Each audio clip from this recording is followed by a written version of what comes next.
कृष्णानूरमर्दनं देवकी परमानन्दं कृष्ण वन्दे जगद्गुरुं।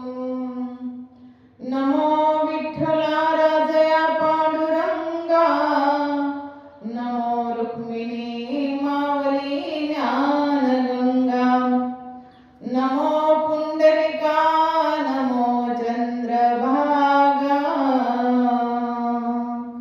नमस्कार माझा त्या रुक्मिणी पांडुरंगा, जयांची केल्या स्मरण, होय सकळ विद्येचे अधिकरण, तेची वंदू श्री चरण श्री गुरूंचे ते नमस्कार नियता, जिथे ज्ञान विज्ञान संजीव होते, जिथे योग विद्येस सामर्थ्य येते, जिथे मानवास मिळे मोक्ष गाथा, तुझ्या पायरीसी सदा नम्र माथा। नमो सद्गुरु तुकया ज्ञान दीपा, नमो सद्गुरु सच्चिदानंद रूपा, नमो सद्गुरु भक्त कल्याण मूर्ती, नमो सद्गुरु भास्करा पूर्ण कीर्ती। कृष्णाय वासुदेवाय हरये परमात्मने, प्रणतक्लेशनाशाय गोविंदाय नमो नमः। तपो ज्ञान वैराग्य भक्ति स्वरूपं, सदालंकृत साधु संन्यास योगं, मुखे वेश वेदांत शास्त्रार्थ नित्यं, नमो नारायण गिरी परब्रह्म स्वरूपं, गुरुर्ब्रह्मा गुरुर्विष्णु गुरुर्देवो महेश्वरा, गुरु साक्षात् परब्रह्म तस्मै श्री ओम गुरुवे नमः। गुरुर्ब्रह्मा गुरुर्विष्णु गुरुर्देवो जनेश्वरा, गुरु साक्षात् जनार्दन तस्मै श्री ओम जनार्दनाय नमः। तेषामहं समुद्धरता मृत्यु संसार सागरात्, भवामि न चिरात् पार्थ मय्यावेशित चेतसां। प्रस्तुत प्राप्त प्रसंगी नैमित्तिक असणाऱ्या या प्रवचन लिपी सेवेसाठी निवडलेला श्लोक श्रीमद भगवद्गीतेतील 12व्या अध्यायातील 7व्या क्रमांकाचा असणारा श्लोक आहे। श्रीमद भगवद्गीता भगवंताने अर्जुनाला जरी कुरुक्षेत्रामध्ये सांगितलेली असली आणि अर्जुनाला उद्धरण्याचा मार्ग याच्यात सांगितलेला असला, तरी तुम्हाला सर्वात मानव जीवनाचा उद्धार करण्यासाठी ही श्रीमद भगवद्गीता आहे। आणि या श्रीमद भगवद्गीतेमधल्या 12व्या अध्यायामध्ये भक्ती योग सांगणार आहे। आणि या भक्ती योग सांगणाऱ्या अध्यायामध्ये 12व्या अध्यायामध्ये 7व्या क्रमांकाचा असणारा श्लोक, आणि हा श्लोक म्हणजे तेषामहं समुद्धरता मृत्यू संसार सागरात, भवामी न चिरात् पार्थ मय्यावेशित चेतसा। बघा, या श्लोकातून भगवंत अर्जुनाला म्हणताय की ज्या मृत्यूलोकामध्ये या भवसागराच्या नौकामध्ये जो माझं स्मरण करेल, चिंतन करेल, नाम चिंतन करेल, त्याला ही भवसागराची नौका सहजगत्या मी त्याच्या पार करण्यासाठी त्याच्याबरोबर असेल, किंवा ही सहजगत्या ही भवसागराची नौका पार होऊन जाईल, ही नदी हा तरून जाईल, असे भगवंत अर्जुनाला सांगताय। बघा, आज की निमित्ताने, कोणत्या निमित्ताने आपण सर्वजण जमलो आहोत, सगळ्यांना ज्ञात आहे, तरी पण बघा आज आपल्यातून ज्या कोणाच्या आत्या असतील, कोणाच्या मावशी असतील, कोणाच्या आई असतील, कोणाशी कोणतं ना कोणतं नातं ठेवणाऱ्या या आज आपल्यातून मातोश्री निघून गेल्या। अशा असणाऱ्या कैलासवासी गंगा भागीरथी लीलाबाई हरिभाऊ रायते या आई साहेब आपल्यातून निघून गेल्या, याचं जाण्याचं दुःख समस्त राहते परिवाराला आहे. परंतु या कुटुंबात ज्यांना जास्त करून जाण्याचं दुःख म्हणजे आहे ते म्हणजे आपल्या या कुटुंबात असणारे रायते परिवारातील म्हणजे आईंचे दीर आहे शिवाजी बापू रायते, तुकाराम बापू रायते आणि आईंचे मुलं म्हणजे श्री सुभाष हरिभाऊ रायते आणि नंदकुमार हरिभाऊ रायते. त्याचबरोबर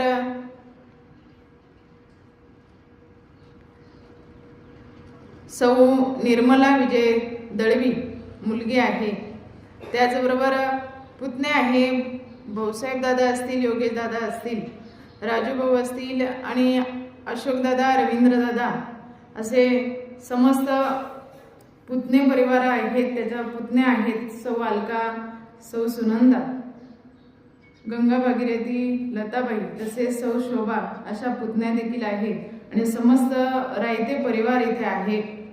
खरं तर जाण्याचं दुःख सर्वांनाच असतं, कारण आपल्या कुटुंबातील किंवा आपल्या नातलगातील एखादी व्यक्ती जाणं म्हणजे त्या व्यक्तीचं आपल्याशी काहीतरी ऋणानुबंध असतं, काहीतरी जिव्हाळ्याचं नातं असतं आणि ती व्यक्ती आपल्यातून गेली की त्याचं जाण्याचं दुःख समस्त परिवाराला असतं. परंतु या मृत्यूलोकामध्ये कुणीच राहण्यासाठी आलेलं नाही. प्रत्येकाला या मृत्यूलोकाचा निरोप घ्यायचा आहे. प्रत्येकाला या मृत्यूलोकाचा निरोप घ्यायचा आहे आणि या निरोप घेत असताना महावैष्णव ज्ञानेश्वर माऊली म्हणतात की प्रत्येकाला जायचं आहे आणि जाणारच आहे. या सृष्टीतून प्रत्येकाला निरोप घ्यावाच लागणार आहे. म्हणून ज्ञानेश्वर माऊली म्हणतात, उपजिते नासिले ते पुनरूपी दिसे, हे घटिका यंत्र परिभ्रमेग. या मृत्यूलोकामध्ये जो जन्माला आलाय त्याला जावाच लागणार आहे. प्रत्येकाला या मृत्यूलोकाचा निरोप घ्यावा लागणार आहे, जावाच लागणार आहे. जसं घड्याळाचं काळचक्र चालू असतं, दिवस गेला की रात्र येत असते, रात्र गेले का दिवस येत असतो, त्याचप्रमाणे हे जन्म आणि मृत्यूचं काळचक्र चालूच राहणार आहे. परंतु बघा, हे जन्म आणि मृत्यूचं काळचक्र चालूच राहणार आहे. परंतु जात या मृत्यू सागरातून आपल्याला तरुण जायचं आहे, या भवसागरातून आपल्याला तरुण जायचं आहे. या भवसागरातून ज्यावेळेस आपल्याला तरुण जायचं असेल तर भगवंताचं नाम चिंतन करणं आपल्याला कर्तव्य आहे, भगवंताचं स्मरण करणं आपलं कर्तव्य आहे. कारण इथे कुणीच राहण्यासाठी नाही आलेलं, या मृत्यू लोकांमध्ये कुणीच राहण्यासाठी आलेलं नाही. कारण देव देवकांना सुद्धा अवतार कार्य घ्यावं लागलं, अवतार घ्यावा लागला. देवांनाही सुद्धा आपला अवतार कार्य संपल्यानंतर जावं लागलं. साधू संतांना सुद्धा अवतार घ्यावा लागला, आपला अवतार कार्य संपल्यानंतर त्यांनाही जावं लागलं. तर तुम्ही आम्ही जीव आहोत, या जीवाला सुद्धा जावाच लागणार आहे. या जीवाला सुद्धा या देहातून जावा लागणार आहे. परंतु बघा, या देहातून आपल्याला जायचं आहे, पण जात असताना माणसाने कर्म असं करावं. मग आपण म्हणतो मरावे परी कीर्तिरूपी उरावे. माणसाने कीर्तिरूपाने मागे शिल्लक राहिलं पाहिजे, ते कीर्तीने मागे शिल्लक राहिलं पाहिजे. त्यात भगवंत एक श्लोक सांगतात, एतु सर्वाणि कर्माणि मयि संन्यस्य मत्परा अनन्य नैव योगन्यमा ध्यायन्त उपासते. कारण माणसाने कर्माने मागे शिल्लक राहावं, कर्म माणसाचं मागे शिल्लक राहतं आणि त्याच कर्माने आपण नाव सुद्धा घेतो. कारण जीवनामध्ये आपण काय कर्म केले म्हणजे आपण काय कार्य केले ते आपल्या मागे आठवणीत राहतं. आपण काय म्हणतो, आज या मातोश्री आपल्यातून गेल्या आहेत, आपण काय म्हणतो, आईनी आयुष्यभर खूप कष्ट केले, कष्टातून दिवस काढले आणि घर उभारलं, हे संसार उभारला, हे 3-3 लेकरांना चांगल्या प्रकारे सांभाळलं, त्यांच्यासाठी सर्व काही करून ठेवलं. आज आपण त्यांची स्तुती गातो. तर का, तर त्यांनी ते कार्य केलेले आहे. आणि प्रत्येकाच्या जीवनामध्ये काही ना काही कार्य असं घडत असतं आणि ते करत असताना काहीतरी कर्म आपण चांगलं करावं, त्या कर्माने आपण मागे शिल्लक राहावं, कर्माने मागे शिल्लक राहावं. बघा, जीवनामध्ये आल्यानंतर माणसाला जायचं आहे. कारण या जीवनात आल्यानंतर माणसाचे सोहळे ठरलेले आहेत. सोळे ठरलेले आहे. कारण बघा, आपल्याला या गावात आपण जन्माला आलो. कोणत्या? तुम्ही म्हणाल आम्ही खडक माळेगाव मध्ये जन्माला आलो, लासलगाव मध्ये आलो, अमुक अमुक गावामध्ये आम्ही जन्माला आलो. परंतु माऊली सांगतात, अरे गाव म्हणजे काय आहे? गाव म्हणजे शरीर रूपी गाव आहे, हे देहरूपी गाव आहे. या देहरूपी गावाचा महिमा आहे का? ते देहरूपी गावाचं सांगतात की या देहामध्ये आल्यानंतर सोळे होणार आहे, तुमचे सोळे होणार आहे. ते म्हणतात, देहाची या गावाली जन्म मृत्यूची या सोळ्या, ना म्हणू नये धनंजया जिया पै. काय म्हणतात? अरे या गावात आलोय आपण. कोणत्या? देहरूपी गावामध्ये आलोय. या देहरूपी गावामध्ये आल्यानंतर जन्माचा सोहळा आपला झालेला आहे. जन्माचा सोहळा झाला आहे म्हणून तर आपण इथे बसलेलो आहोत ना. मग जन्माचा सोहळा झालाय आणि मृत्यूचा सोहळा मात्र बाकी आहे आणि तो प्रत्येकाचा होणार आहे. प्रत्येकाचा होणार आहे. मृत्यूचा सोहळा नक्की ठरलेला आहे. म्हणून मृत्यू हा अटळ आहे, तो येणार आहे. म्हणून त्याला घाबरता कामा नाही. एक ना एक दिवस तो ठरलेला आहे. जसा जन्माला आलोय आपण, तसा मृत्यू पण ठरलेला आहे. परंतु बघा, शरीर हे आपल्याला भगवंताने दिले. हा मानव देह आपल्याला भगवंताने दिलाय. कारण हा मानव देह असाच प्राप्त होत नाही. या मानव देहासाठी आपल्याला संत सांगतात, एक एक योनी कोटी कोटी फेरा, एक एक योनी कोटी कोटी फेरा, मग लागे वारा मानवाचा. कारण कित्येक योनी फिरून यावं लागतं, तेव्हा या मानव देहाचा वारा आपल्याला लागतो. मग हा मानव देह आपल्याला प्राप्त झालाय ना. तर या मानव देहामध्ये आल्यानंतर आपलं जीवन सार्थकी लावलं पाहिजे. जीवन आपण सार्थकी लावलं पाहिजे. कारण हा मानव देह परत भेटेल याची शाश्वती नाही. तर तुम्हाला आहे, आम्हाला आता भेटलाय, परत परत आम्ही याच देहामध्ये जन्माला येऊ आणि असं जन्माला येऊ माहित नाही. कोणाला शाश्वती देऊ शकत नाही. परंतु बघा, हा देह आपल्याला प्राप्त झालाय. एका सुभाषितकाराने म्हटलं आहे, मनुष्य जन्मान मोल रे, मिट्टी में मत घोल रे.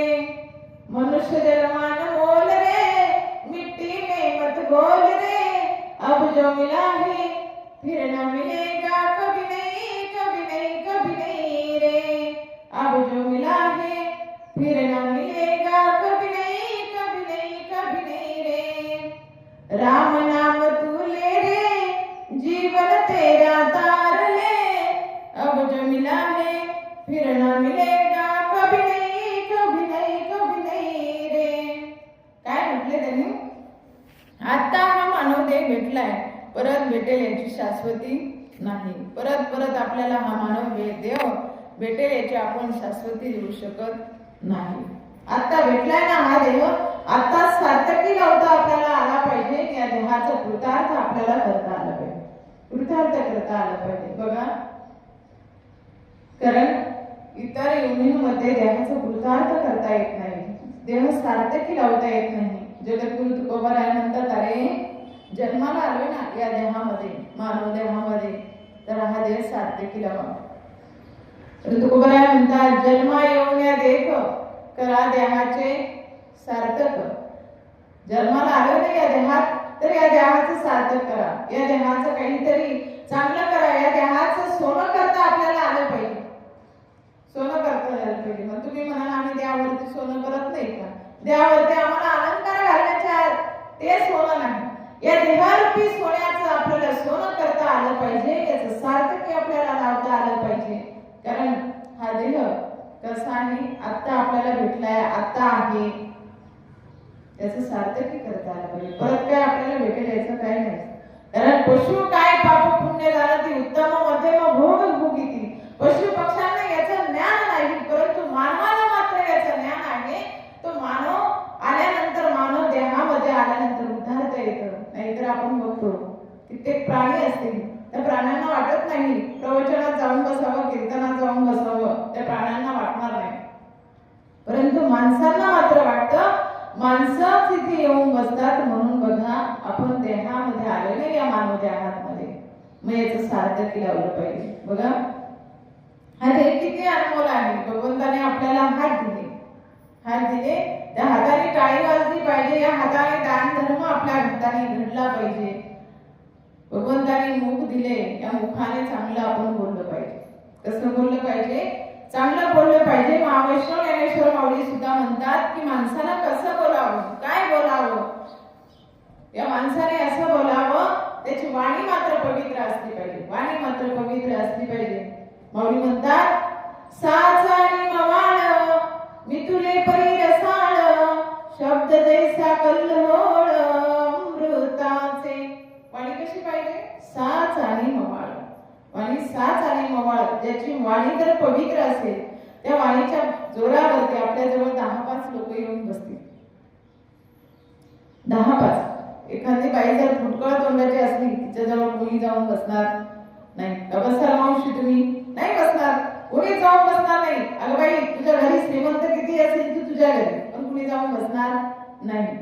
म्हणून बघा, वाणी आपली पवित्र असावी. त्या वाणीच्या जोरावरती आपण जग जिंकावं, जग जिंकावं. म्हणून माऊली सांगतात, या मुखाने आपल्याला भजन सुद्धा गाता आलं पाहिजे, देवाचं नामचिंतन आपल्याला करता आलं पाहिजे. नवीन नव्हे तर या डोळ्याने भगवंताला बघता आलं पाहिजे. डोळे तुम्ही घ्या रे सुख, पहा विठ्ठलाचे मुख. डोळ्याने सुख घेता आलं पाहिजे. आता दृष्टी पुढे ऐसा तू चतुराई, चतुरात शिरोमणी लावण्या झाकणी भगवंत पांडुरंग परमात्मा आपल्याला बघता आला पाहिजे. पण आपलं होतं असं, आपण वारीला जातो, दिंडीला जातो, सगळीकडे जातो, देवाच्या मंदिरात जातो, पण तिथे गेल्यावर काय करतो? एवढं बारीला उभं राहतात, काय करतात? डोळे बंद करून घेतात. देवापुढे गेले का डोळे बंद करतात. त्याला बघायचं सोडून आपण डोळे बंद करतो, पण डोळ्यांनी त्याला बघण्याचं सुख आपल्याला घेता आलं पाहिजे. म्हणून बघा, डोळ्यांनी देवाला बघावं, हाताने नाम टाळी वाजवावी, मुखाने नामस्मरण करावं, पायाने त्याच्या द्वारापर्यंत जावं. जिथे काही चांगलं कार्य चालू असेल तिथं पायाने जावं.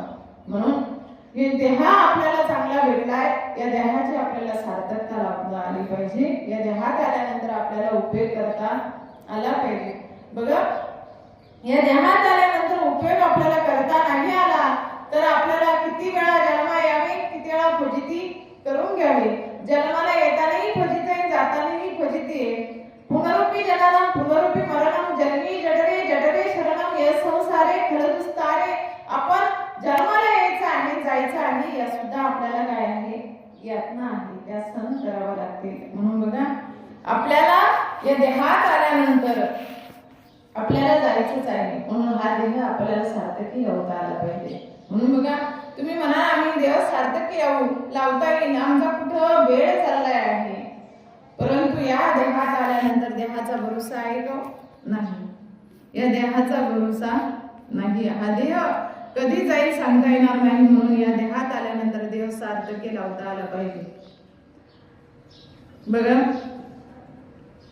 देह सार्थकी लावता आला पाहिजे. जगद्गुरु तुकोबराय म्हणतात, देह सार्थकी नाही लावला आपण, वेळ आहे म्हणून, परंतु वेळ शिल्लक नाही. तुकोबराय म्हणतात, क्षणभंगुर नाही बरबसा, वारे स्वागत तोडा माया आशा, मग चढेल बळ पडेल फासा, पुढे हुशार थोराई बळ साग, राम राम स्मराधी, राम राम स्मराधी. आपण राम राम आधी स्मरलं पाहिजे. आपल्या देहाचा भरोसा नाही. कारण संत सांगतात, अल्पायुष्य मानवी देह. काय हा देह कसा आहे? अल्प आयुष्य मानवत आहे. या देहात आल्यानंतर अल्प आयुष्य आहे, त्याच्यात दुःख आहे, यातना आहे, झोप आहे, याच्यातच अर्ध आपलं आयुष्य निघून जातं, याच्यातच अर्ध आयुष्य निघून जातं. त्याच्यामुळे आपण म्हणू आम्हाला वेळ अजून शिल्लक नाही, वेळ अजिबात शिल्लक नाही. आपण एक एक दिवस कुठे जातोय? मरणाच्या दिशेने जातोय, अंतकालाच्या दिशेने जातोय.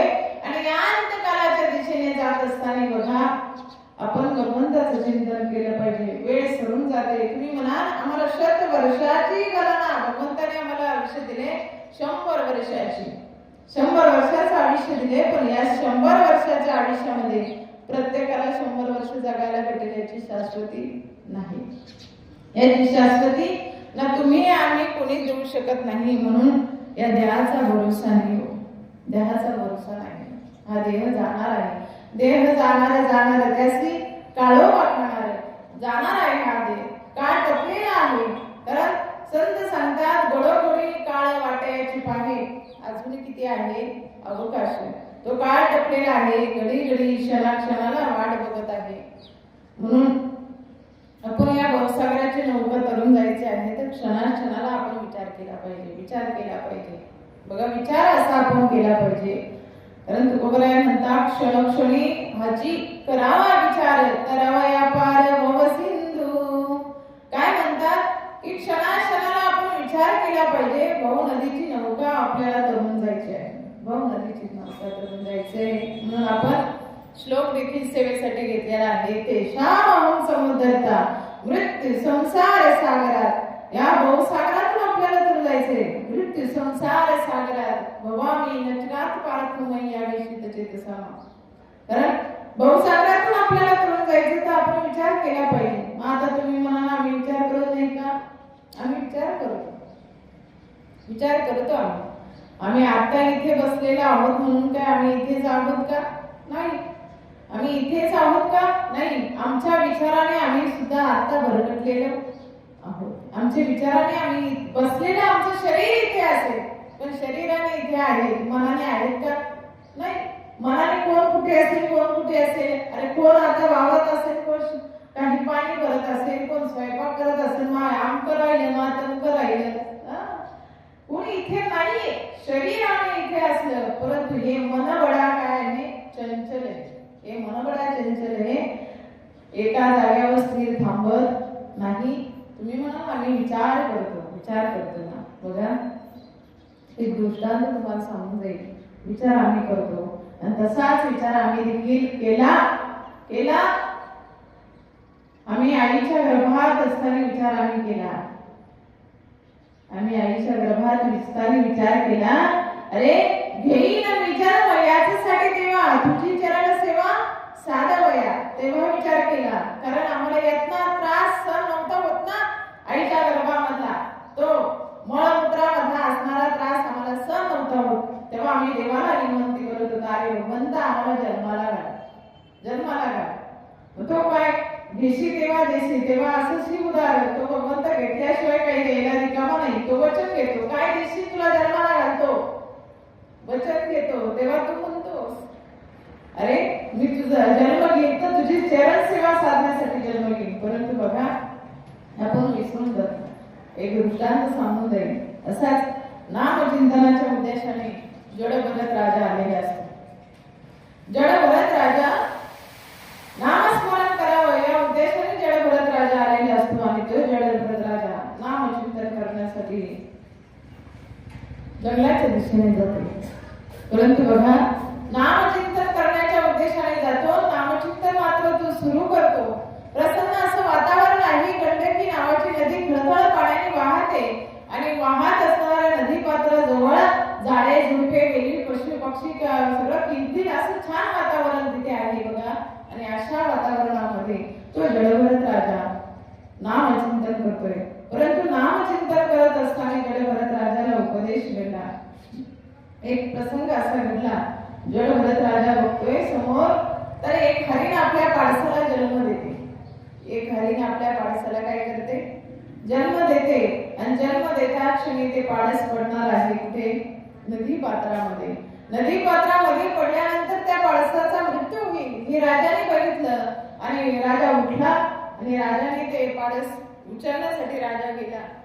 ज्यावेळेस राजाने ते पाडस हातामध्ये घेतलेलं आहे, हातामध्ये ज्यावेळेस पाडस घेतलं राजाला मोह माया प्रेम उत्पन्न झालं. आपल्याला हे असंच होतं. आपल्या घरामध्ये एखादं सुंदर बाळ जन्माला आलं तर आपल्याला काय होतं? त्याला हातात घेतल्याच क्षणी आपल्याला काय होतं? प्रेम उत्पन्न होतं, माया उत्पन्न होती. तशी या राजाला माया उत्पन्न झाली. राजा विसरून गेला. नामचिंतनाच्या उद्देशाने आपण याच्यावरती आलेला आहे पण विसरून गेला. विसरून गेलेल्या राजाने त्या हरणाला जवळ घेतलं, त्याला घेतल्यानंतर त्याला सांभाळायचं कसं, वाढवायचं कसं, त्याचं पालन पोषण कसं करायचं, हाच उद्देश राजाचा चालू झाला. उद्देश राजाचा हाच चालू झाला. राजा पाडसाला सांभाळू लागला. त्याला सांभाळत असताना ते पाडस इकडून यायचं तिकडून यायचं, खांद्यावरती उड्या मारायचं. उड्या मारताना मारताना तेवढं राजाला त्याच्यावरती काय व्हायचं, प्रेम व्हायचं, माया उत्पन्न व्हायची. आणि आपल्याही तसंच झालंय. या मोह मायेमध्ये आपण काय झालंय, अडकलोय. मोह मायेमध्ये आपण अडकलोय. म्हणून भगवंताचं नामचिंतन आपण घेत नाही. म्हणून बघा, राजाने सुद्धा उद्देश साध्य करण्यासाठी राजाने सुद्धा काय केलं, त्या हरणाला सांभाळू लागला. हा हरणाला सांभाळत असता असता राजाचा एक दिवस बघा, समोर त्या हरणाने बघितलं. आवाज येतो तुम्हाला? त्या हरणाने बघितलं का, थांबून घेऊ 2 मिनिटं लाईट येईपर्यंत. आवाज येतोय का? त्या राजाने त्या हरणाला सांभाळत असताना, परंतु एक दिवस दृश्य असं घडतं, समोरून हरणांचा कळप चाललेला असतो. ज्यावेळेस हरणांचा कळप चाललेला असतो त्यावेळेस हा हरण बघतं, हे छोटंसं असणारं हरण बघतं, अरे माझ्यासारखे पाय, माझ्यासारखे कान आहे त्यांचे, माझ्यासारखे डोळे आहे. हे सगळे या दृश्य या हरणाने बघितलं. हरणाने बघितल्या क्षणिक तो पळत सुटला. जसं म्हणतात ना, माझ्या जातीचे मज भेटो कोणी, माझ्यासारखं मला कुणीतरी भेटलं तर ते आपण त्याच्यामध्ये जाऊन एकरूप होतो. तसं हे हरण पळत सुटलं. आणि पळत सुटल्या क्षणी त्या हरणांमध्ये काय झालं, मिक्स होऊन गेलं. जसं पाण्यात पाणी पडावं, पाण्याला मिक्स होऊन जावं, दुधात दूध पडावं, दुधाला मिक्स होऊन जावं, तसं हे हरण त्यांच्यामध्ये गेलं आणि मिक्स होऊन गेलं. परत मात्र आलं नाही. परंतु ओढ मात्र राजाला एकदा हरणाची लागली होती. हरणाची ओढ लागल्यामुळे राजा हरणाची वाट बघत होता की आज ना उद्या माझा हरण माझ्या जवळ येईल आणि मी त्याला परत सांभाळेल, त्याला जीव लागेल. तसं आपलंही होतं. आपली पाडसं ज्यावेळेस लांब जातात ना, आपल्यालाही तशीच ओढ लागते की मी माझ्या लेकरांना जवळ घेईन, माझ्या लेकरांना सांभाळेल. हीच माया आपल्याला गुंतलेली असते. परंतु बघा, या मृत्यू लोकाचा नेम आहे, एक दिवस जो जन्माला आलाय त्याचा अंत मात्र ठरलेला आहे. त्याचा अंत मात्र ठरलेला आहे आणि तो अंत होणारच आहे. तसाच राजाचा सुद्धा मृत्यू काळ जवळ आला. मृत्यू काळ जवळ आला. मृत्यू समयी माणसाच्या मुखामध्ये भगवंताचं नाम चिंतन पाहिजे. म्हणून सांगते, आपला मृत्यू कधी येईल माहित नाही, कधी येईल माहित नाही आणि आपण कधी जाऊ हेही माहित नाही. परंतु त्यावेळेस आपल्या मुखामध्ये नाम चिंतन पाहिजे. भगवंत सांगतात श्रीमद भगवद्गीतेमध्ये, अंतकालेच मामेव स्मरण मुक्ता कलेवरम. अंतकाळाच्या वेळेस मुखामध्ये ज्याच्या नाम येईल, कारण प्रत्येकाच्याच मुखामध्ये अंतकाळाच्या वेळेस नाम येईल का? नाही येणार, नाही येणार. म्हणून त्याच्यासाठी आधी वारंवार म्हणावं लागतं, तेव्हा अंतकाळाच्या वेळेस मुखामध्ये नाम येतं. या जडभरत राजाच्या सुद्धा अंतकाळाच्या वेळेस मुखामध्ये नाम नव्हतं. ध्यान मात्र कुठे होतं? हरणाकडे, हरणाकडे होतं. म्हणून राजाला मृत्यू समय मृत्यू आला, पण स्मरण मात्र चित्तामध्ये मात्र हरण होतं. म्हणून राजाला हरणाच्या जन्माला जावं लागलं. कशाच्या? हरणाच्या. जडभरत राजा हरणी गलवा गेला, घाला तो खातला वासनेने. वासना, विवेक, विचार, म्हणजे या विचाराने ज्यावेळेस अंतकाळाच्या वेळेस आपल्या मनामध्ये जो विचार असेल ना, तसा आपला जन्म असतो. म्हणून अंतकाळाच्या वेळेस मुखामध्ये राम नाम पाहिजे. म्हणून बघा, आपल्या घरामध्ये एखादी व्यक्ती जाणार असेल, जाग्यावरती असली, त्याला ऐकायला येत नसलं, बोलता येत नसलं, त्याला नामस्मरण करता येत नसलं, तरी आपण काय करतो? पोथी लावतो, हरिपाठ लावतो, काही काही लावतो, जेणेकरून मुखामध्ये त्याच्या स्मरणामध्ये ते नामचिंतन राहील. म्हणून आपण त्या गोष्टी करत असतो. म्हणून बघा, मानव देह हा इतका महत्वाचा आहे, इतका महत्वाचा आहे. हा मानव देह जरी आज सोडला आहे, कारण शरीर हे जाणार आहे. शरीर रोगाचे भांडार, शरीर दुःखाचे भांडार, शरीर हे जाणार आहे, जाणार आहे. कारण हा देह कसा आहे? नाशिवंत आहे. जगद्गुरु तुकोबाराय म्हणतात, नाशिवंत देह जाणार सखळ, आयुष्य खातो काळ सावधान. हा देह नाशिवंत मळमूत्राचा बांधा. हा देह कसा आहे? नाशिवंत आहे, नाशिवंत आहे. हा एक ना एक दिवस देह जाणार आहे. परंतु बघा, हा देह जात असं नाही, देह जाणार आहे. कारण जसं आपण म्हणतो, जुने वस्त्र झाले की आपण काय करतो, टाकून देतो, नवीन वस्त्र परिधान करतो. जैसे जीर्ण वस्त्र सांडिजे मग नूतन मिळते, तैसे देहांतरी स्वीकारे चैतन्य नाते. माऊली सांगतात, जसं जीर्ण वस्त्र झालं की आपण टाकून देतो, तसं नवीन वस्त्र घेतो. तसा हा आत्मा देखील आहे. आत्मा नवीन वस्त्र, जुनं वस्त्र झालं म्हणजे शरीर जुनं झालं की ते टाकून देणार आहे, नवीन शरीर धारण करणार आहे. म्हणून बघा, पण आत्मा कसा आहे, तो अमर आहे. आत्मा हा अमर आहे. कारण भगवंत सांगतात एका श्लोकामध्ये, नैनम छंदम शस्त्राणी नैनम दहती पावक न चैन क्लेशयंत पापम शोषिती मारुतम. हा आत्मा अमर आहे. आत्म्याला अग्नी जाळू शकत नाही, अग्न्याला वायू वाहून नेऊ शकत नाही, पाणी भिजू शकत नाही, वारा भिजू शकत नाही, त्याला कोणी तोडू शकत नाही. आत्मा हा अमर आहे. जे नुकसान होतं ते काय होतं, शरीराचं होतं, देहाचं होतं. परंतु आत्मा कसा आहे, अमर आहे. त्या आत्म्याने हे शरीर सोडलं, दुसरं शरीर धारण करणार आहे, दुसरं शरीर धारण करणार आहे. म्हणून आत्मा अमर आहे. परंतु बघा, हे शरीर आपल्याला वारंवार भेटणार नाही. हा मानव देह वारंवार भेटणार नाही. म्हणून या मानव देहामध्ये आल्यानंतर आपण भगवंताचं चिंतन करावं, भगवंताचं नामस्मरण करावं, जेणेकरून आपल्याला उद्धारण्याचं साधन म्हणजे भगवंताचं नामचिंतन आहे, भगवंताचं नामचिंतन आहे. म्हणून म्हटलं जातं, नामस्मरणाने अनेक पातके जळून जातात, अनेक पातके जळून कर्म आपले जळून जातात, ते म्हणजे नामस्मरणाने. म्हणजे बघा, माऊली सांगतात, नामस कीर्तन साधन पै सोपे, जळतील पापे जन्मांतरांचे, तृण अग्नी मिळ्या समरस झाले, तैसे नामे केले जपांत आहे. कारण आपण जी पातक करतो, काही करू, जेही कर्म करू, ते फक्त नामस्मरणाने जळून जातात. नामस्मरण हे खूप श्रेष्ठ आहे. बघा, बाल्ल्या खोड्यासारखा महापापी दुराचारी तो सुद्धा कशाने तरला, नामाने तरला. अजामिळासारखा महापापी तो कशाने तरला, नामाने तरला. नाम सर्वात श्रेष्ठ आहे. म्हणून नाम बघा,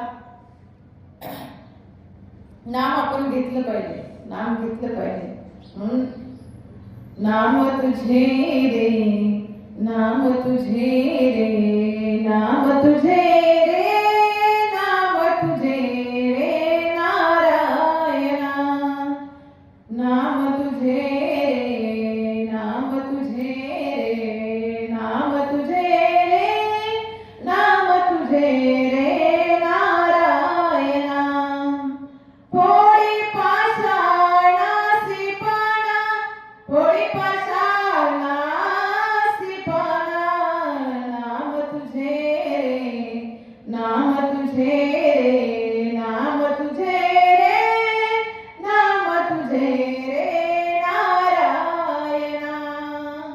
ते नारायणाचं नाव आपण घेतलं पाहिजे, नाम आपण घेतलं पाहिजे. ते नामाशिवाय आपण करणार नाही.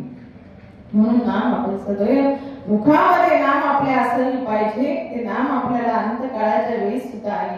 तुम्ही म्हणा, आम्ही अमृत लोकांमध्ये धन कमवलं, संपत्ती कमवली, हे सगळं आमच्याबरोबर येणार आहे. नाही येणार, नाही येणार. अरे खाली हात आया था, खाली हात जाएगा. रिकाम्या हाताने यायचं आहे, रिकाम्या हाताने जायचं आहे. परंतु जाता जाता अशी शिदोरी आम्ही आमच्या बरोबर न्यावी, ती सदैव आमच्या बरोबर ती शिदोरी राहील, सदैव आमच्या बरोबर राहील. म्हणून बघा, अशी शिदोरी आम्ही आमच्या बरोबर नेऊ शकतो. केलेलं चांगलं कर्म, केलेल्या चांगल्या कर्माची शिदोरी आमच्या बरोबर नेऊ शकतो. नवे नवे तर भगवंताला केलेल्या नामचिंतनाची शिदोरी आम्ही आमच्या बरोबर नेऊ शकतो. दुसरं काही नेऊ शकत नाही.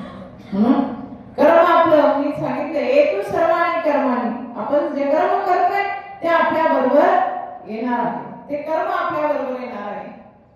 ते कर्म आपण कुठेही असू, कोणत्याही युनिमध्ये असू, कुठेही असू, ते कर्म आपल्याला शोधत येणार आहे. कर्म आपल्याला शोधत येणार आहे. तुम्ही म्हणाला, आम्ही केलेले कर्म आम्हाला कसं शोधत येणार? एक दृष्टांत मी वाचला. ते कर्म आपल्याला अशा पद्धतीने शोधत येणार आहे.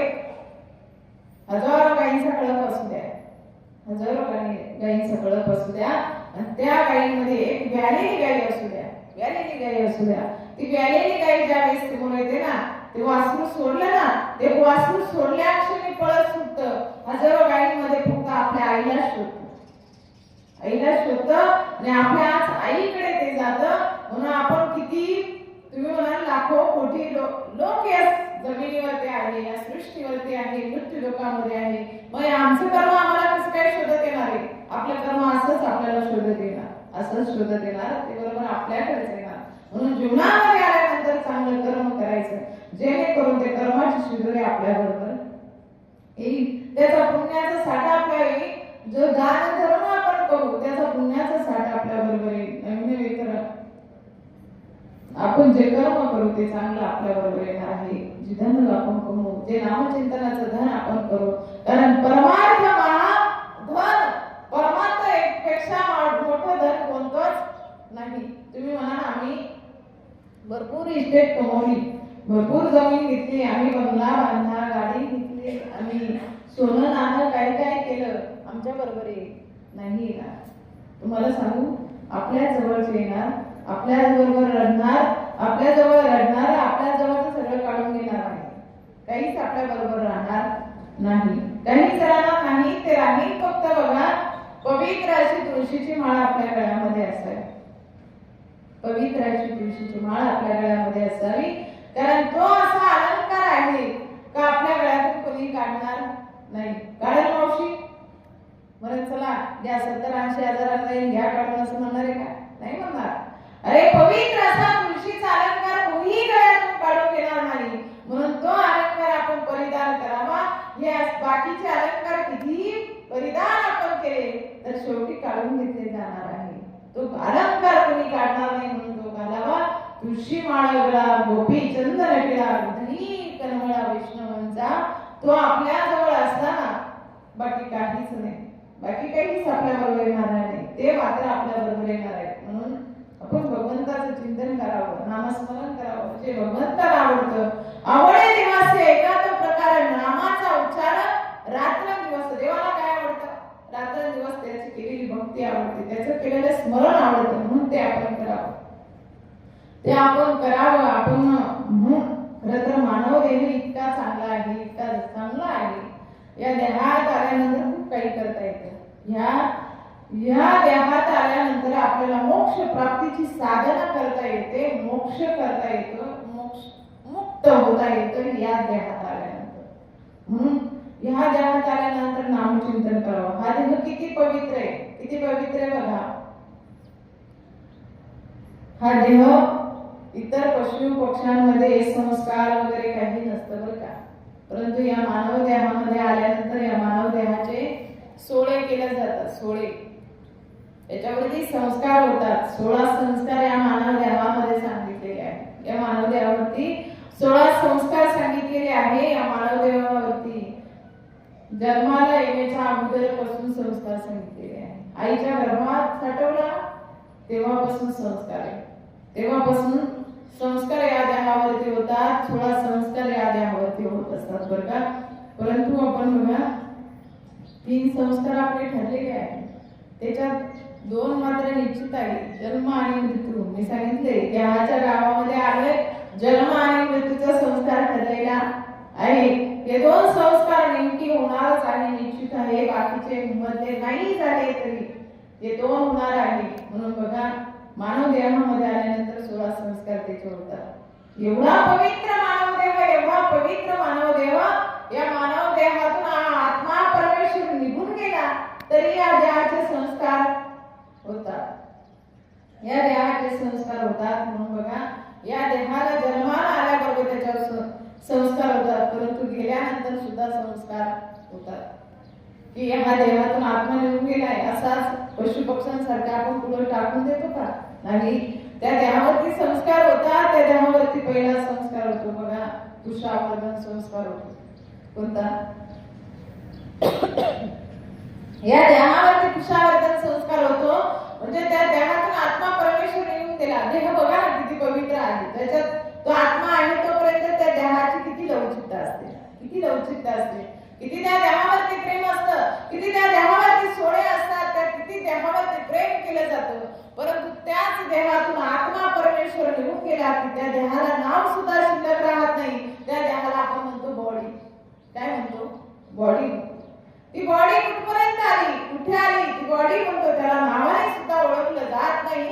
म्हणून बघा त्याच्यात तो परमेश्वर शिल्लक आहे, म्हणून त्या देहाला काय आहे, किंमत आहे.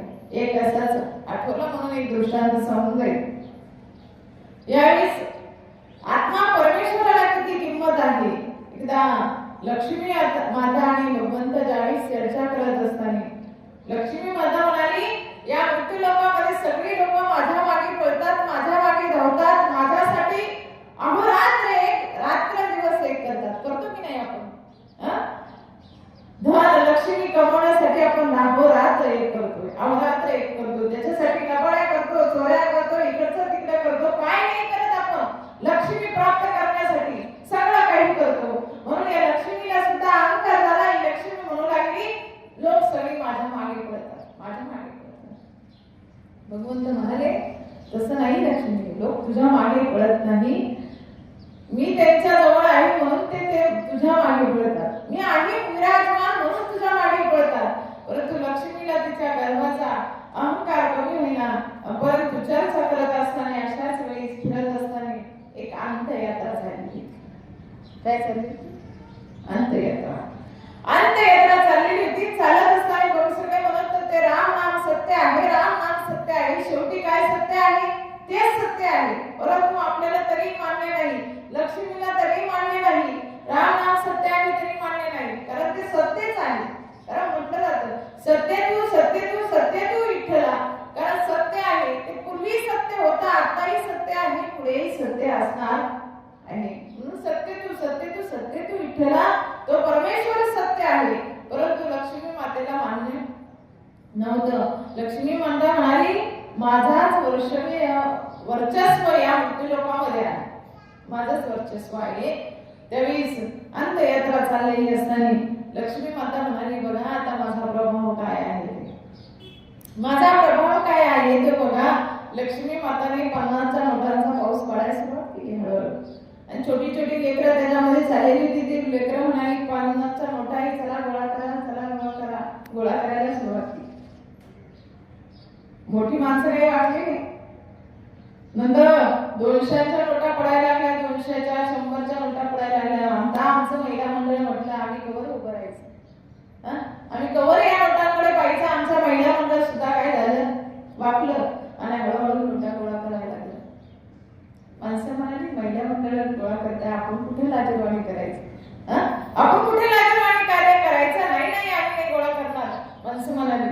लक्ष्मी माता म्हणाली बर ठीक आहे. लक्ष्मी माताने थोड्या वेळाने 500च्या नोटांचा पाऊस पडायला सुरुवात केली. किती? 500च्या नोटांचा पाऊस पडायला सुरुवात केली. 500च्या नोटांचा पाऊस पडायला लागली. माणसं म्हणाले आता काय या तिकडे तिकडे पाहता, करा गोळा. सगळ्यांनी गोळा करायला सुरुवात केली. खांद्यावरती 4 जणांच्या खांद्यावरती ती तिरडी असते, ती तिरडी सुद्धा खाली ठेवली. त्या 4 जणांनी ते म्हणाले अरे हे सगळे गोळा करते तर आम्ही कवर थांबायचं, म्हणजे हे धनवान होते ना, आम्ही कसं राहायचं का. याने खाली ठेवलं, ती बॉडी खाली ठेवली आणि काय केलं, गोळा करायला सुरुवात केली. गोळा करायला सुरुवात केली. लक्ष्मी माता म्हणाली बघा माझा प्रभाव, बघा माझा प्रभाव. तुमच्या अंतयात्रेला महत्व त्यांनी दिलं नाही. सगळ्यांनी त्याच्यावरती तुटून पडले. सगळे माझ्या मागे धावतात की नाही बघ, माझ्या मागे धावतात की नाही बघ. तेवढ्यात भगवंत म्हणाले लक्ष्मी एवढा अहंकार काही कामाचा नाही, एवढा अहंकार काही कामाचा नाही. शेवट ऐकून जा. भगवंत काय म्हणाले, लक्ष्मी तुझ्या मागे सगळे पळले, पण एक उठून पडलं का? एक उठून पडलं का तुझ्या मागे? जे तिरडीवरती झोपलेला आहे ते उठून पडलंच नाही. म्हणजे आई जोपर्यंत त्यांच्यामध्ये मी विराजमान आहे तोपर्यंत तुझ्या मागे पडते. भगवंत आपल्यामध्ये, आत्मा परमेश्वर जोपर्यंत आपल्यामध्ये आहे तोपर्यंत आपण लक्ष्मीच्या मागे पडू. परंतु आत्मा परमेश्वर आपल्यात शिल्लक नसेल तर आपल्या देहालाही किंमत नाही आणि कशालाच किंमत नाही. कवडी मोल किंमत होऊन जाते या देहाची. भगवंताला सांगितलं मी विराजमान आहे तोपर्यंतच सगळं काही, मी नाही तो तुझ्या मागे पडला नाही.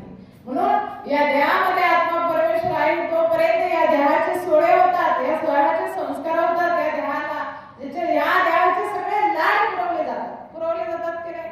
त्याचा केसांना कंगवा आहे, त्याला गन पावडर आहे, त्याला वस्त्र आहे, हे नाही आवडलं तर दुसरं आहे. सगळे काही सोळे त्याचे पुरवले जातात, त्याचे लाड पुरवले जातात.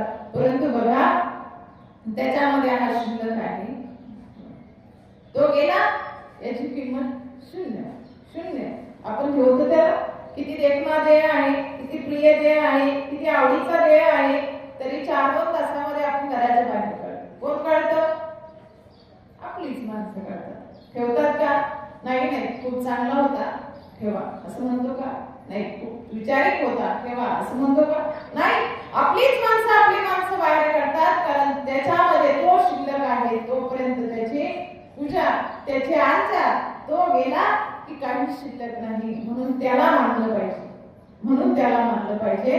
तो आपल्यात विराजमान आहे तोपर्यंत आपले सगळं होतं. तो गेला की सगळं काही संपलं. परंतु बघा या मी सांगत होते मानवी देहाचे संस्कार.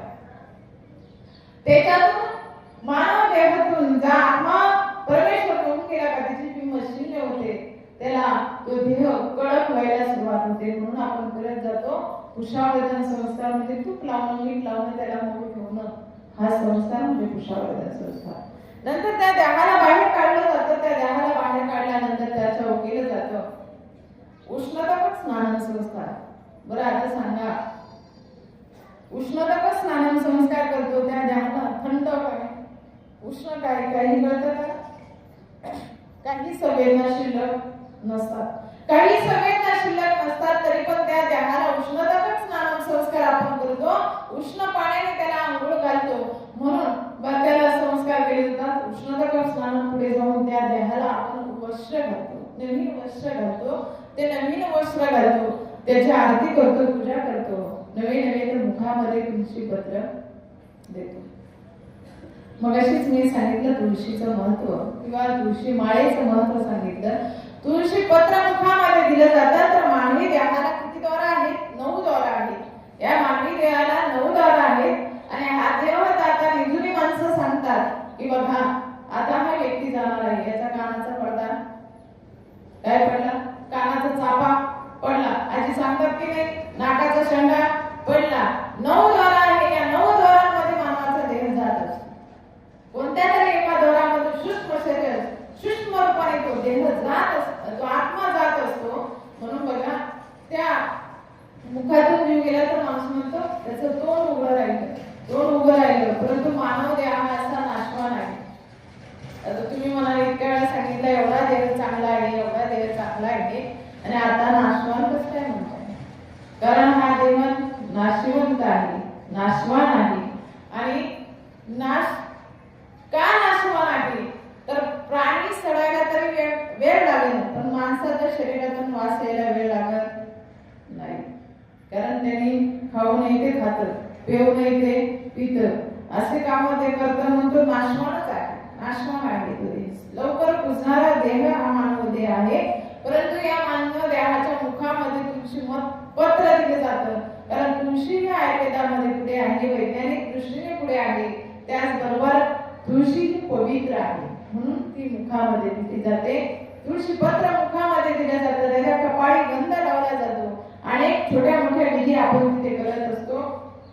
त्या विधी करत असताना पुढे जाऊन आपण बघा त्या देहाला 4 जणांच्या खांद्यावरती उचलतो.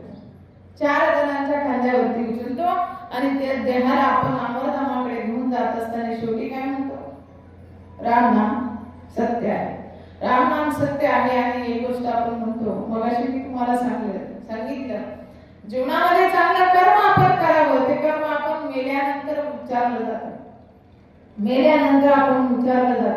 कारण आपण म्हणतो हा बाई आमच्या लग्न कार्यात यायची, आमच्याशी खूप चांगली बोलायची, आमच्याशी खूप चांगली होता. आता आपण आपल्या आई साहेब केल्या तर सगळे म्हणत होते आई खूप चांगलं बोलायचं, चांगलं राहायचं सगळ्यांशी, कधी कोणाच्या इथे जात नव्हते. पण एवढ्यात मात्र त्या सगळ्यांशी काय बोलायच्या? प्रेमाने बोलायच्या, सगळ्यांशी जाऊन बोलायच्या. हे आपुलकीचं नातं असतं. म्हणून बघा गेल्यानंतर माणसाची स्तुती केली जाते. ती स्तुती ऐकण्यासाठी माणसाला अगोदर चांगलं कर्म करावं लागतं. अगोदर चांगलं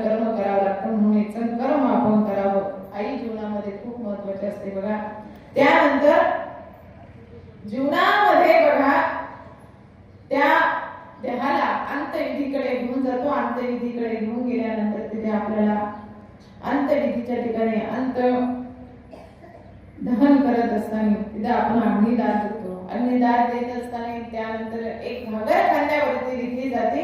घागर खांद्यावरती घेतली का त्या घागरीवरती काय करतो आपण, एक गावातला व्यक्ती तो घागरीला दगडाने टोच मारतो. टोच मारल्यावरती घागर काय होतो, फोडली जाते. परंतु ज्या दगडाने फोडली जाते तो दगड राहत नाही, तर तो काय होतो, शालिग्राम होतो, जीवखडा होतो. आणि त्या जीवखड्यामध्ये त्या पुण्य आत्माला 10 दिवस राहण्यासाठी जागा असते. 10 दिवस. म्हणून आजच्या दिवशी आपण तो जीवखडा आपण काय करतो, पूजेसाठी विधीसाठी तिथे मांडतो. आणि आजच्या दिवशी आपण त्या शालिग्रामवरती त्या जीवखड्यावरती आपण तीळ पुण्य समर्पित करतो. म्हणून तीळ पुण्य इथे आपण बसलेल्या भगवंताचं नामचिंतन मुखामध्ये असावं. तीळ पुण्य समर्पित करायचं आहे. कारण आज ती व्यक्ती गेली आहे, उद्या आपल्यालाही जायचं आहे. आणि यानंतर 13व्याचा विधी झाला की त्या पुण्य आत्म्याला इहलोकीचा प्रवास करायचा असतो. तो इहलोकीचा प्रवास करत असताना त्याला पुण्याच्या साठ्याची गरज असते. पुण्याच्या साठ्याची गरज असते. म्हणून त्या पुण्य साठा करण्यासाठी आपण तीळ पुण्य तिथे समर्पित करायचं आहे. समर्पित करायचं आहे. म्हणून बघा काकस्पर्श झालाय तिथं. मग असं ज्याला जायचं त्याने आवाज उठून जा. परंतु बघा आपल्या दुसऱ्या दिवशी विसर्जनाचं काम येतं. अग्निदहन त्याला दुसऱ्या दिवशी असतो. तर रक्षा विसर्जन, ती रक्षा आपल्याला खूप काही शिकून जात असते. खूप काही शिकून जात असते. बघा ती रक्षा म्हणते, आयुष्यभरामध्ये मीपणा केला, अहंकार केला, शेवटी काय झाले, राग झाली. शेवटी राग झाली. म्हणून जीवनामध्ये आले ना मर्यादा राग. या जीवनाच्या मर्यादा राग, आयुष्याच्या मर्यादा राग, ही राग आपल्याला शिकवते. म्हणून ते राग बघा. आणि त्या रागेतून आपण निवडतो म्हणजे काय, हस्ती निवडतो. हस्ती निवडतो. त्या हस्ती आपण गोळा करतो. त्या हस्ती अशा आहेत, तर त्या हस्ती अशा आहेत तर पवित्र आईच्या दुधापासून बनलेल्या, आईच्या रक्तमांसापासून बनलेल्या त्या हस्ती आहे. आणि त्या हस्ती आपण काय करतो, गोळा करतो. शेवटी शिल्लक फक्त त्या हस्ती राहतात. म्हणून आईचे उपकार आपण कधीच विसरायचे नाही. कधीच विसरायचे नाही. आईचे अनंत उपकार आपल्यावरती असतात. खरं तर आईचे उपकार मी तुम्हाला सांगून जाईल. आईचे किती मोठे उपकार आपल्यावरती असतात. किती मोठे उपकार आपल्यावरती असतात. आई सारखं दैवत या जगामध्ये तर खरं तर नाही. एकाने स्वामी विवेकानंदांना विचारलं, आई आई आई म्हणजे काय असतं, आई म्हणजे काय असतं. तर त्यांनी जीवनामध्ये जे ते उठलं की आई आई करत, आई म्हणजे काय असतं. स्वामी विवेकानंदांना म्हटलं अर्थ याला आई म्हणजे शब्द आपण सांगितलं तर याला कळणार नाही. मग त्याला कळणार नाही तर त्याला त्याच्याच भाषेमध्ये उत्तर आपण द्यायला हवं. मग स्वामी विवेकानंदांनी सांगितलं, समोर पडलेली वीट आहे, ती वीट घे, तुझ्या खांद्यावरती पंचा आहे, त्या पंचामध्ये ती वीट बांध आणि तुझ्या पोटाला बांधते आणि जा. म्हणे तुला 3 तासाचा अवधी दिलाय. त्या 3 तासामध्ये तुला झोपायचं तर झोप, जेवायचं तर जेव, उठायचं तर उठ, काम करायचं तर काम, जे करायचं ते कर जा म्हणे. गेला तो मनुष्य ती वीट बांधली आणि घरी गेला. नुसतं जेवण वगैरे केलं पण बसायला त्याला त्रास झाला. उठायला सुद्धा ती वीट टोचायची, त्याला त्रास व्हायचा. त्याला असं वाटलं, मी यांना विचारलं आईचं महत्व काय आणि मला सांगितले काय. परंतु ठीक आहे, गुरुनी सांगितले या नात्याने तो ऐकत करत गेला. परंतु त्याला झोपायला गेला की त्रास व्हायचा, उठायला गेला की त्रास व्हायचा. कोणती गोष्ट करायला गेली तर त्या पोटावर बांधलेल्या बोजाचा त्याला काय व्हायचा, त्रास व्हायचा. गेल्या 1-1.5 तासातच तो स्वामी विवेकानंदांकडे आला. आल्यानंतर त्यांना विचारलं, मी तुम्हाला विचारलं होतं आईचं महत्व काय आणि तुम्ही मला सांगितलं काय. तर स्वामी विवेकानंद म्हणाले, अरे उत्तर तुझ्याजवळ आहे, तू शोध ना ते उत्तर तुझ्याजवळ आहे, शोध. कारण त्याने सांगितलं, अरे आई आई म्हणजे असतं काय, आई आई म्हणजे असतं काय. ती आई अशी असते ना 9 महिने 9 दिवस पोटावरती एवढा 4-5 किलोचा भार वाढवते. ती म्हणली कधी मला वजन झालंय? नाही म्हणली ती कधी. मला वजन झालंय असं ती आई कधीच म्हणणार नाही, कधीच म्हणणार नाही. आणि तुला 1 किलोचा भार सुद्धा तू वाढवू शकला नाही. म्हणून आईला श्रेष्ठत्व असते, आईला श्रेष्ठत्व असते. म्हणून तर आई जीवनामध्ये खूप महत्वाची आहे, खूप महत्वाची आहे. आईशिवाय लेकरं अधुरे असतात. किती आईचं वय झालेलं असू द्या, काही झालेलं असू द्या, परंतु आई शेवटपर्यंत हवी आहे शेवट, हवी आहे शेवटचे. कारण आई अशी असते ना, कारण आज आपल्या रायते कुटुंबामध्ये या सगळ्याच आईच्या मुलांनी या आईची चांगल्या प्रकारे सेवा केली, चांगल्या प्रकारे सेवा केली. कारण काही स्वरूपी माहिती आहे की ते आईची सेवा कशा पद्धतीने काय करत होते, चांगलं माहिती आहे, तुम्हाला सगळ्यांना माहिती आहे. चांगल्या प्रकारे त्यांनी आईची सेवा केली. परंतु बघा आई जीवनामध्ये काय स्थान आहे. कारण आईशिवाय किती मोठा स्वामी झाला जगाचा, काही झाला तर आईशिवाय काय हो, भिकारी आहे, भिकारी आहे. कारण एका कारण म्हटलं स्वामी म्हणतात अरे आई काय आहे, स्वामी तिने जगाचा, आई विना भिकारी. स्वामी तिने जगाचा, आई विना भिकारी. आईची माया या जगाला कधीच कळणार नाही. अरे तिने जगाचा स्वामी जरी झाला तर तो आईशिवाय काय आहे, भिकारी आहे, भिकारी आहे. कारण आईची माया एवढी अथांग आहे, आईचं प्रेम इतकं मोठं आहे. आईचं प्रेम दुसरं कोणी देऊ शकत नाही, दुसरं कोणी देऊ शकत नाही. कारण आई ती आई असते. आ म्हणजे आत्मा आणि ही म्हणजे ईश्वर. आत्म्याकडून ईश्वराकडे जाण्याचा मार्ग म्हणजे आई आहे, आई आहे. त्या आईला आपण कधी विसरता कामा आहे, कधीच विसरता कामा. कारण आईला एवढं श्रेष्ठत्व काय दिलं जातं, काय दिलं जातं तर आईचे अनंत उपकार आपल्यावरती असतात, अनंत उपकार असतात आपल्याला. आईनं आपल्यासाठी दिलं जातं ते रक्तदान दिलं जातं. दान श्रेष्ठ दान म्हणजे रक्तदान आहे. ते आई आपल्याला दान करते, ते रक्तदान आहे. ते आई आपल्याला जन्मातच आपल्या तिच्या हाडा मांसातून आपल्याला जन्माला घालते. ती आई म्हणजे रक्तदान आपल्याला सुरुवातीला करते, रक्तदान करते. आई हस्तीदान आपल्याला करते. ज्या हाडांच्या बळावरती आपण म्हणतो मारून टाकू, तोडून टाकू किंवा बोलून टाकू, आपेश जे शब्द आपण बोलतो त्या हाडांच्या बळावरती बोलतो, ते हाडं म्हणजे आपल्या आईने दिलेली आहे, आईने आपल्याला दिलेली आहे. ती हाडं आपली आईने दिलेली आहे म्हणजे हस्तीदान दिलेलं आहे. आईने खूप मोठं दान दिले, खूप मोठं दान दिले. आईने दिलेलं लज्जादान आपल्याला. त्या आईला आपल्या लेकराला कुठेही पानं पाजायचं असला तर ती आई कुठेही त्या लेकराला पाजण्यासाठी सज्ज होते. ती म्हणजे आई असते, ती आई असते. आई इतकं स्थान कुठेच नाही, कुठेच नाही. आई खूप मोठं स्थान आहे, खूप मोठं स्थान आहे. ज्याला कळेल त्याला कळेल. ज्याला आपण म्हणतो आमची आई याच्याकडे पाहिजे होती, त्याच्याकडे पाहिजे होती, परंतु ज्याच्या नशिबात आईची सेवा करायला भेटली ना तो खरा भाग्यवान, तो खरा भाग्यवान. आजकाल आपण बघतो अनेक वृद्धाश्रम खोली जातात. त्या वृद्धाश्रमामध्ये वृद्धांची संख्या वाढत जाते, वृद्धांची संख्या वाढत जाते. त्या आई वडिलांना सांभाळायचा कंटाळा येतो. परंतु एका बाजूला आई वडिलांची सोय करणारी सुद्धा मुलं आपण बघतो, सोय करणारे सुद्धा आपण बघतो.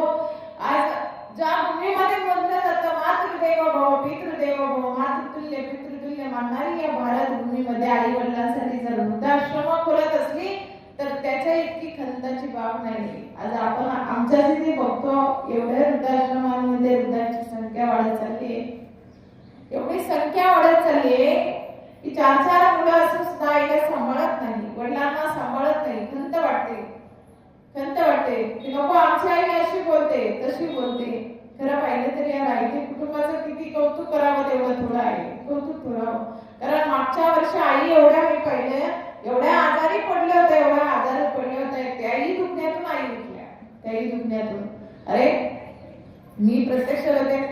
कारण मलाही कधी फोन करून रुपालीला म्हणायच्या का, तिला माईला फोन करून बोलव, माईला फोन करून मला स्वतः थांब तुझ्यासाठी मांड्याचं जेवण करते, थांब तुझ्यासाठी मांड्याचं जेवण करते.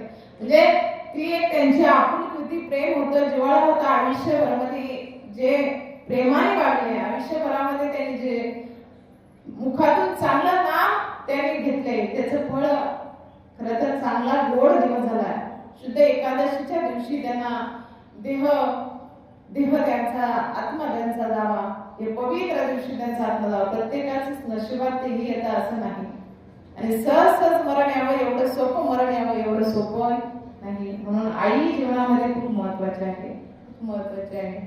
कारण आईचं स्थान एवढं मोठं आहे ना, जगामध्ये आई इतकी मोठी आहे. आई सारखं श्रेष्ठ होतं जगामध्ये दुसरं कोणालाही देऊ शकत नाही, कोणालाही. कारण बघा, एका सुभाषितकाराने म्हटलेलं आहे, आई वडील जीवनामध्ये काय आहे, काय आहे. दास म्हणे जगामध्ये बाप आणि आई, दास म्हणे जगामध्ये बाप आणि आई, आई बाप सारखे दैवत नाही, आई बाप सारखे दैवत नाही. आई बापा सारखं दैवत या जगामध्ये दुसरं कोण नाही. म्हणून आई वडील हे, कारण सकळ तीर्थाची येते, जे का माता पिता येते तयाचे ती शरीरी लोकीचे, सगळ्या तीर्थांचं ठिकाण म्हणजे आई वडील आहे.